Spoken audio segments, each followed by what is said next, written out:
Uma das grandes dúvidas que tinha antes de começar a remodelar este T1 com 36 metros quadrados em Lisboa era quanto é que ia custar a transformação daquilo que antes não passava de uma autêntica ruína num apartamento bonito e funcional. Para além disso, nunca tinha feito um crédito para obras, não sabia como é que funcionava na prática, quanto dinheiro teria de ir adiantando pelo caminho, nem qual seria a melhor forma de gerir todo o capital necessário. Bem, neste que é o penúltimo episódio da série onde estou a documentar do princípio ao fim o processo deste investimento imobiliário, vou mostrar-vos com total transparência e com os números todos à frente quanto é que a remodelação custou e como é que geriu o dinheiro no decorrer deste período. Se é a vossa primeira vez por aqui, dou-vos as boas-vindas. O meu nome é João Zoio, crio conteúdo sobre imobiliário, dinheiro e finanças pessoais e compro e vendo uma casa por ano desde 2021 em conjunto com a Joana, a minha namorada. A que comprámos em 2024 foi este pequeno T1 na freguesia de Alcântara do concelho de Lisboa por 105 mil euros, que estava num estado bastante degradado e precisava de uma remodelação completa antes de poder voltar a ser habitada. Então pusemos as mãos à obra, pegámos numa câmara e ao longo da série que tenho publicado aqui no canal desde março fomos partilhando um pouco de todas as fases, os números da compra, o planeamento,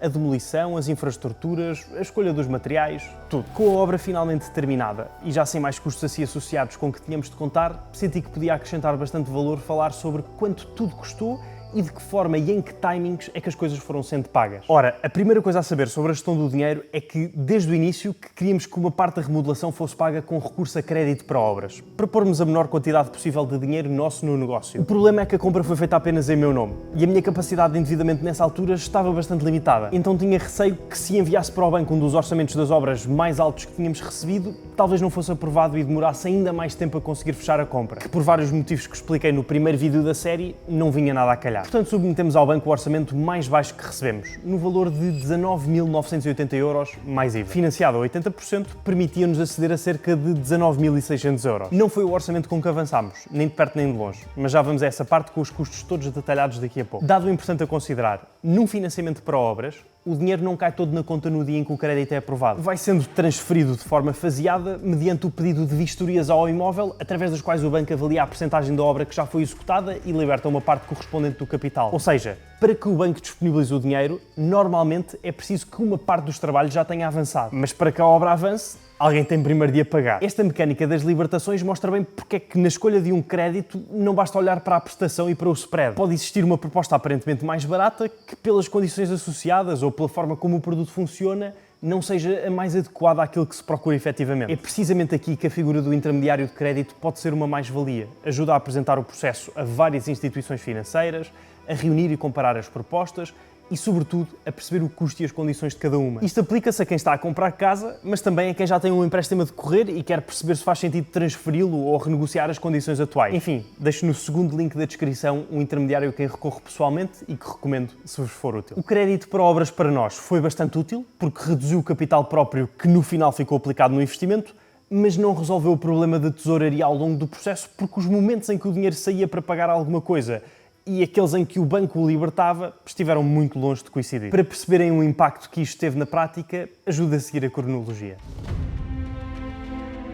A obra começou em outubro e nesse mesmo mês o banco libertou os primeiros 1.751 euros e 43 cêntimos, sendo que para o início dos trabalhos foi preciso pagar a primeira tranche ao empreiteiro no valor de 15.000 euros. Em janeiro de 2025, com a obra sensivelmente a meio, pedimos a primeira vistoria. O perito avaliador imobiliário foi lá, determinou o grau de avanço da empreitada e o banco libertou mais 3.524 euros e 82 cêntimos. Somando à primeira libertação, até esse momento tínhamos recebido 5.276 euros e 25 cêntimos do financiamento. Foi também nessa altura que tivemos de pagar a segunda tranche ao empreiteiro de 14.625 euros e 47 cêntimos. Ou seja, em poucos meses já lhe tínhamos pago um total de 29.625 euros e 47 cêntimos, enquanto o banco nos tinha libertado pouco mais de 5.000 euros. Esta diferença, mais de 24.000 euros, teve de ser toda adiantada por nós. Face a isto, pensámos que não fazia grande sentido continuar a pedir vistorias com muita frequência,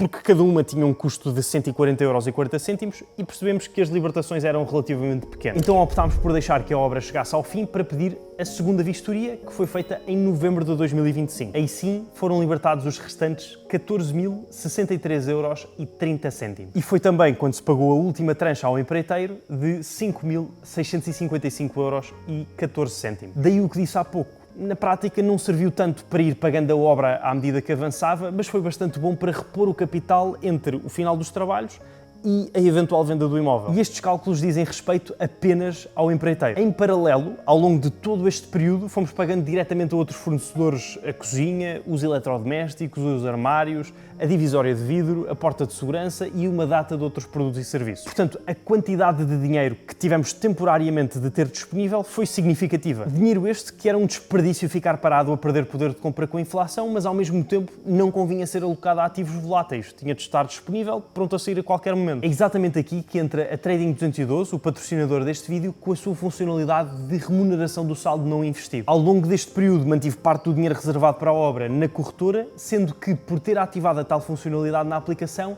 esteve estacionado em fundos qualificados do mercado monetário e bancos. Caso contrário, ficaria apenas em banco. Desta forma, à data da gravação, o saldo beneficia de uma taxa de remuneração de 2,4% ao ano, um valor que pode flutuar. Ou seja, todo este capital que já tinha uma utilização definida e sabia que teria de ser levantado gradualmente, estava a render qualquer coisa. Sempre com a noção de que ao investir o capital está em risco e que nada do que é dito deve ser considerado uma recomendação de investimento, não sou consultor financeiro. E melhor ainda, com o cartão 212, que é gratuito na sua versão virtual, pude comprar diretamente o que fosse preciso aos outros fornecedores para além do empreiteiro e receber 1,5% de cashback até 15 euros por mês nas compras elegíveis, dependente da ativação do reinvestimento do cashback e da existência de uma subscrição, como a Netflix. A todas as funcionalidades descritas aplicam-se os termos e comissões disponíveis no website e recordo que deve ser feita uma pesquisa própria antes de investir ou usar um serviço para o efeito. Para quem quiser explorar a Trading 212, é possível criar conta através do primeiro link da descrição e usando o código ZOIO ganham ainda gratuitamente a fração de uma ação com valor até aos 100 euros. Agora, claro que os juros e o cashback que recebi não foram o que pagou a remodelação. Ainda assim, reduziram ligeiramente o custo de oportunidade de manter dezenas de milhares de euros disponíveis durante um período prolongado, em vez de os deixar completamente parados enquanto aguardava pelos diferentes pagamentos. Resta então perceber de quanto estamos a falar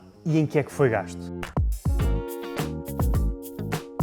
Quando decidimos avançar com a remodelação, contactámos 7 empresas, 4 das quais entregaram orçamentos em tempo útil. Havia um de 54 mil euros mais IVA, outro de 48 mil mais IVA, um de 43 mil e o de 19 mil euros mais IVA. Grande parte destas flutuações refere-se ao facto de não termos definido exatamente o que queríamos e as empresas estarem a orçamentar coisas diferentes, que não faz sentido nenhum e é uma das muitas aprendizagens que levamos para os próximos projetos. Independentemente disso, decidimos aceitar o de 43 mil euros porque parecia bastante completo, foram recomendados por 2 conhecidos nossos e a primeira abordagem transmitiu-nos confiança. Entretanto, seguimos as sugestões feitas pelo Bruno, o engenheiro que trouxemos à obra no episódio 3, revimos as soluções que estavam previstas, percebemos onde é que se podia simplificar sem comprometer a qualidade do resultado e acabámos por reduzir o orçamento para os 34.060 euros e 68 cêntimos, já com IVA incluído. Se tiverem interesse em perceber algumas regras simples para esta poupança, sugiro que vejam ou revejam esse episódio. Estes 34 mil euros cobriam o grosso da mão de obra e do material dos trabalhos, desde a demolição e preparação do espaço, passando pelas infraestruturas, até aos revestimentos e a alguns dos acabamentos. O orçamento dividiu-se em 20 categorias e, enquanto as vou percorrendo, conseguem ver no ecrã exatamente aquilo que estava incluído dentro de cada uma. Foram 87,60 euros em estaleiro e trabalhos preparatórios, 3.149,96 euros em demolições, 3.674,39 euros em pavimentos, 620,95 euros em revestimentos de pavimentos, 956,69 euros em paredes, 3.992,18 euros em revestimentos de paredes, 2.263,66 euros em tetos, 1.511,70 euros em pinturas e 187,71 euros em carpintarias. De cantarias não havia nada e as caixilharias contratámos diretamente. Seguiram-se 131,39 euros em vidros e espelhos, 419,22 euros em loiças e torneiras, 237,12 euros em equipamentos e a maior categoria de todas, os diversos, com 7.189,01 euros.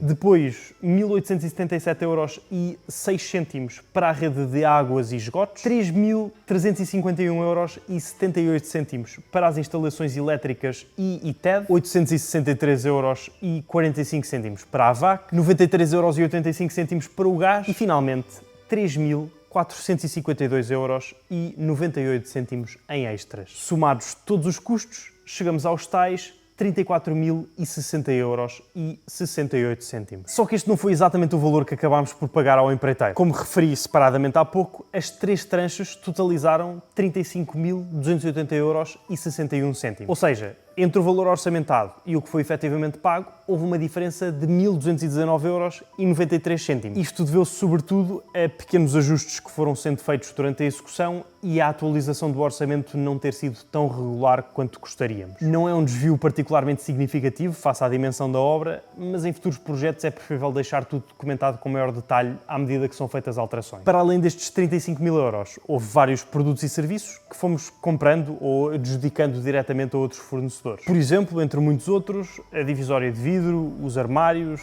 e as caixilharias, que no total ficou em mais 12.435,54 €. Portanto, somando os 35.280,61 € pagos ao empreiteiro aos 12.435,54 € pagos aos restantes fornecedores, chegamos ao número final de 47.716,51 €. Feitas as contas aos 36 metros quadrados, corresponde a aproximadamente 1.325 € por metro quadrado. Foi uma intervenção profunda numa casa que estava praticamente em ruína, num prédio antigo, com infraestruturas novas, várias soluções feitas à medida e algumas escolhas que podiam evidentemente ter sido mais baratas. No geral, estamos satisfeitos com o resultado e com a relação preço-qualidade da remodelação. Falta apenas descobrir se o mercado reconheceu ou não esta qualidade, que será o tema do próximo e último episódio da série. Em jeito de preparação, recomendo que vejam o primeiro, a aparecer agora no ecrã, onde partilhei a história da compra e quanto custou. Desejo-vos tudo bom,